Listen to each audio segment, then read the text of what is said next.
Moses Wetangula ajawa na hasira na kumwonya vikali Jaji Mkuu Martha Koome. Ujambo na karibu kwa taarifa zetu za Kenyascope na kumbuka kusubscribe.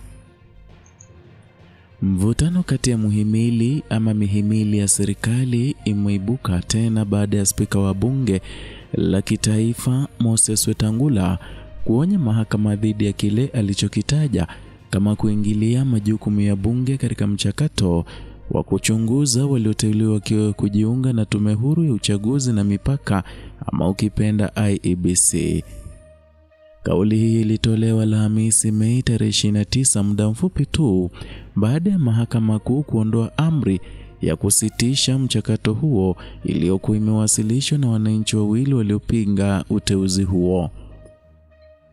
Spika Wetangula alitoa agizo kwa kamati ya haki ya masuala ya sheria ama ukipenda JLAC kuendelea mara moja na mchakato wa kuchunguza uteule wa tume hiyo, akisisitiza kuwa hilo ni jukumu la kikatiba la bunge. Mchakato huu unajumuisha upitiaji wa jina la Erastus Edong aliyechaguliwa kama mwenyekiti mpya wa IEBC pamoja na wajumbe walioteuliwa na ambao ni pamoja na Nderitu, Moses Mukwana, Mary Karen Sorobit, Hassan Noor, Francis Odhiambo na Fahima Abdalla. Katika kikao hicho, suala la uingiliaji kati wa mahakama liliibuliwa na kiongozi wa wachache bungeni ambaye alilalamika namna maagizo ya mahakama yanavyozuia bunge kutekeleza majukumu yake ya kikatiba.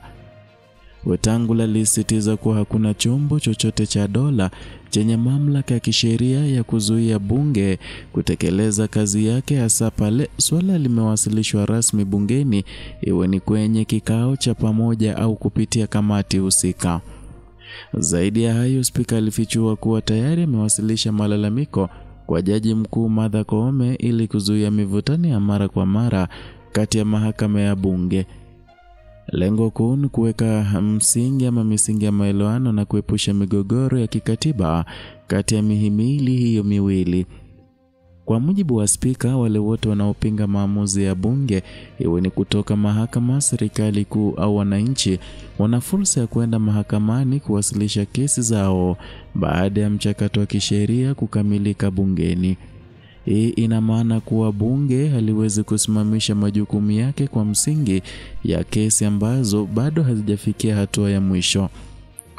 Agizo la Wetangula linajiri wakati ambao uteuzi wa viongozi wa IEBC unazingatiwa kuwa na umuhimu mkubwa kwa maandalizi ya uchaguzi mkuu wa mwaka 2027 ambao mchakato wa uwazi na mahakama kuu kuondoa amri ya kusitisha ama mchakato wa kuwachunguza wateule hawa umekuwa ukikumbwa na changamoto za kisheria, lakini uamuzi wa mahakama kuu kuondoa amri ya kusitisha umefungua njia ya bunge kuendelea na jukumu lake bila vikwazo.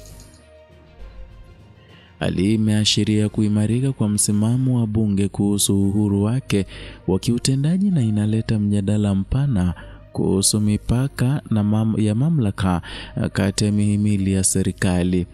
Uamuzi wa JLAC kuhusu wateule wa IEBC unasubiriwa kwa makini hapa nchini Kenya, huku ukitarajiwa kuwa na athari kubwa kwa mwelekeo wa usimamizi wa uchaguzi nchini.